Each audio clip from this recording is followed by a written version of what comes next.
জীবনে কখনো এই বিশ্বাসরূপী চারা কোথাও রোপণ করার আগে বোঝার চেষ্টা করুন যে যার ওপর আপনি বিশ্বাস করতে চলেছেন সে কি আদৌ আপনার বিশ্বাসের যোগ্য কি না।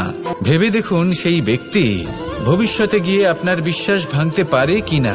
এটাও ভেবে দেখুন যে যাকে আপনি বিশ্বাস করতে চলেছেন তাকে আপনি বিশ্বাস করলে নিজের জীবনের উদ্দেশ্যে আপনি অগ্রসর হতে পারবেন কিনা। আর তার জন্য প্রয়োজন সঠিক সিদ্ধান্ত, পরখ করা, কোনটা উচিত কোনটা অনুচিত সেটা বোঝা। আর তাতে কিন্তু আপনি সন্দেহবাতিক হবেন না, তাতে আপনি আরো নিপুণ হয়ে উঠবেন। তাই যদি আপনি নিপুণ হয়ে উঠতে চান তাহলে বোঝার চেষ্টা করুন, পরখ করে দেখুন, কোনটা উচিত কোনটা অনুচিত বুঝুন। আর বিশ্বাস তখনই করুন যখন আপনি 100% নিশ্চিত হবেন যে সে বিশ্বাসের যোগ্য। আসুন আমার সাথে ভালোবেসে বলুন, রাধা।